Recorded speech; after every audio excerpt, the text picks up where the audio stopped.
Welcome to The Late Show. I'm your host, Stephen Colbert. Shit.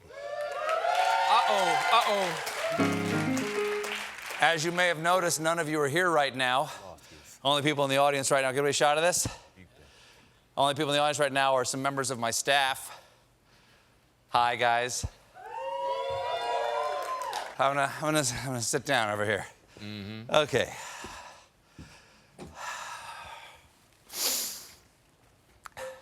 How are you, John? I'm good. Good. Yeah, me too. How Me are too. you? I'm good. Oh, very excited to be doing a show tonight. I actually don't know how I am. What do you mean you don't know who you are? Well, you know, the virus, we don't have symptoms. Right. Exactly. So, which is the reason we don't have an audience. right, it's because we don't know what's going on. Because the two things to keep in mind. There's you don't want to be part of the hysteria. Right. But you also want to act with an abundance of caution. That's over here. right. But we don't know if, like, on this side of it, we kind of know, how much hysteria we could produce if we wanted to. Yeah. That's And over here, we don't know if this is a feather or a brick. Right. We don't know. Over here, like, around the world, this seems to be a brick. Mm-hmm. So we went with brick. There you go. How's the show going so far? It's moving. Let me explain what's going on. All of the New York City late night shows we're planning to go without audiences starting on Monday. We announced that last night, actually. And that changed because just a few hours ago we got some surprising news. We would be going without an audience starting tonight. This is absolutely true. We're just kind of winging it. This is rehearsal right now, which might be a good thing because in my mind, all of my jokes are perfect. The only person that ever disagrees with me is the audience. You can't disagree with me now, can you? Ha! Look, I just got a laugh. I've done a show without an audience before. Back before The Late Show started, we did a secret show in a small Michigan town called Monroe, Michigan. There was so much scrutiny on our first show that we decided to get out of, town and get the show out of the way by taking over a public access program called Only in Monroe. I'm sure you all saw it. It's the reason why you're watching tonight, obviously. It was sort of guerrilla marketing. Notice that I did not say viral marketing, because we will never be using that phrase again. Yeah. What can we talk about? Oh, here's something. The most breaking news for me is when I learned that because of the coronavirus, all of Broadway was shutting down tonight. That's another reason why we don't have an audience. Frankly, it's a little sad because those Broadway shows had already been working on new precautions to keep the audience safe. Here's footage from last night's rehearsal of West Side Story.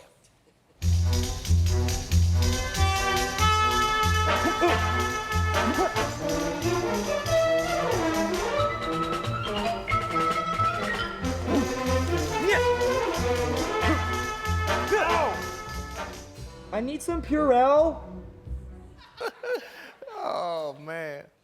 Right now, I'm imagining your laughter. Yeah. And last night, we learned that the NBA has suspended its season until further notice. So congratulations to the New York Knicks. It's the best thing to happen to them all year.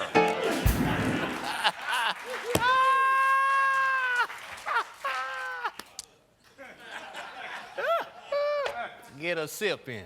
You know what I watched today? What's that?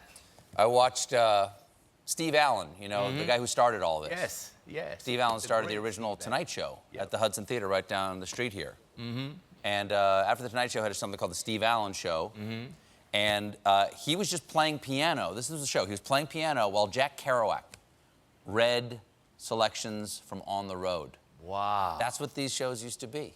Wow. And can be again. Thanks to coronavirus. Well, If all that news wasn't unsettling enough, last night we also learned that Tom Hanks has the coronavirus. Hey, coronavirus. Okay, yeah, you could shut down Italy.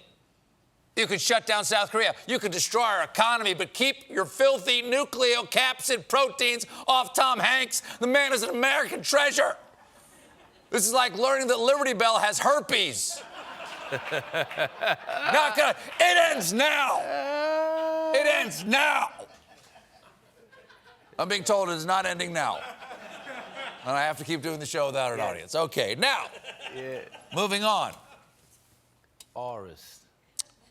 Come on, Forrest. I think this is going pretty well. How you guys think it's going pretty well? Yeah, I think so. Now, Yeah. I want you to forget. That's enough. I want you to forget the fact that I pay all those people. Now, even though Tom Hanks and his wife Rita Wilson both test positive, they say they have mild symptoms and are doing fine. Hanks posted, with poise, I might add, as Hanks always does, about how they're handling the problem. Well, now, what to do next? We Hanks will be tested, observed, and isolated for as long as public health and safety requires. Not much more to it than a one-day-at-a-time approach, no? Take care of yourselves. Hanks. Positive message, but a bummer of a sequel to Catch Me If You Can. Wow. I'm guessing we would put a graphic up there that would say Catch Me If You Can at some point. In the real show. In the real show, we would do that. Yeah, this is rehearsal. This is rehearsal, but I'm thinking this is what we actually show people. Sure. Uh-oh. They're going to be really surprised when I walk out of the building in a half an hour. Hey. Oh, sure, Stephen, we'll tape the rehearsal. See ya, suckers. Watch that hand. Watch that hand. Whoa. Hold on. What am I thinking? Yeah. What am I thinking? Gotta be ready. You got to, John. Gotta stay vigilant. Last night, Donald Trump preempted all programming to address a worried nation and remind them he's the thing they should really worry about. We will be suspending all travel from Europe to the United States for the next 30 days. These prohibitions will not only apply to the tremendous amount of trade and cargo, but various other things as we get approval. The people ban doesn't seem to make much sense. As one former Department of Homeland Security official put it, the virus is here in the U.S. The focus needs to be on taking action here, treating people and testing people. This seems to be pointless. The virus is already here. It's like in a horror movie. Somebody hearing the killer is already inside the house and responding with, "Oh no, I'd better go lock all the doors. Then I'll just leave this axe on the bathroom sink as I take a shower." La la, la la. Honey, is that you? Come on in. Lulu. Lulu. I'm all soapy. Lulu. I've got my eyes closed, so I can't read the script. Is this bit over? Bit's over. When Wall Street heard that all trade was being suspended, they freaked out. Here's a chart of Dow futures from the moment Trump's speech started to 1 hour later. Gah! I don't know much about finance, but I do know the old rule, line go down, pants go brown. Okay? E.F. Hutton said that originally. Oh, yeah, that's That's right. why people would listen. Ask your grandparents about that reference. People, when E.F. Hutton talks, people listen, that's right. I believe they are ash can at this point. So an hour after his speech, Trump leapt on Twitter to correct himself. Please remember, very important for all countries and businesses to know that trade will in no way be affected by the 30-day restriction on travel from Europe. The restriction stops people, not goods. Please remember, very important for all countries and businesses to know, nothing I say is true. Pay no attention to the man behind the bronzer. A night's sleep did not make the markets feel any better about Trump's performance because this morning, right after the opening bell, the Dow dropped 1,700 points, triggering automatic circuit breakers to temporarily halt trading. I wish reality had automatic circuit breakers.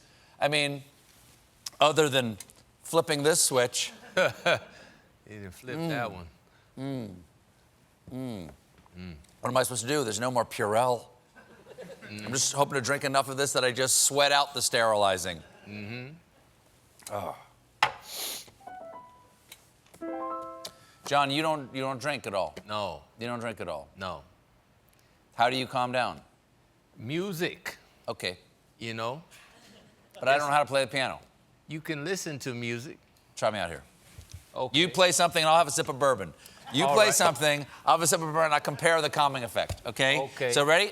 Go.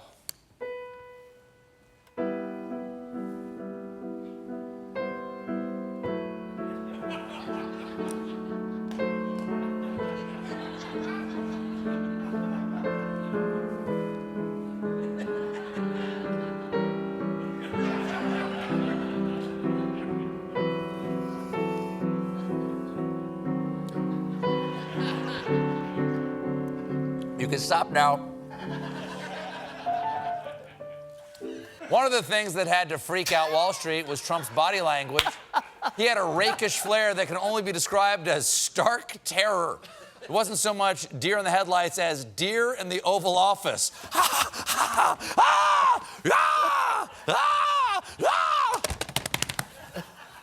Oh, snap. No, don't follow me. Oh.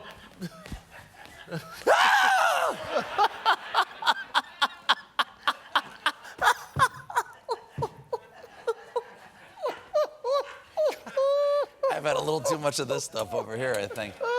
Because it was a Trump speech, words not do good. For instance, he gets a little tripped up here. I am confident that by counting and continuing to take these tough measures. It's not very reassuring when the guy telling us to stay calm about a respiratory virus loses his breath in the middle of a two-syllable word.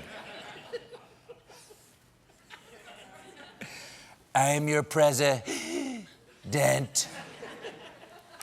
Trump's on-camera remarks were a total disaster, but if it's any consolation, so were his off-camera remarks.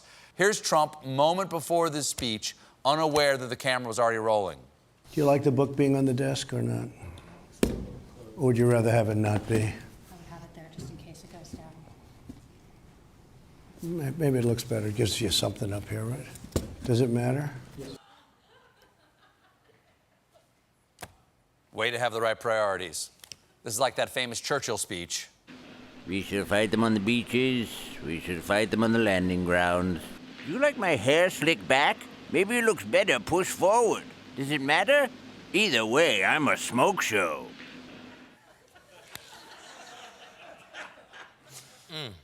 But the fun didn't stop there, because after he finished, the cameras kept rolling. We're clear. Okay. Okay.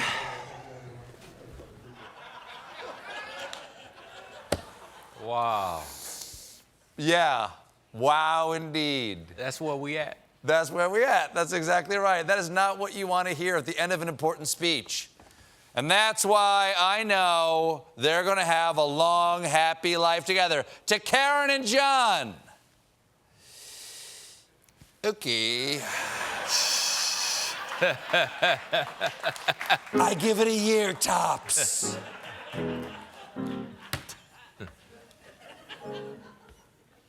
We got to take a break, but stick around when we come back. More of whatever this is, right?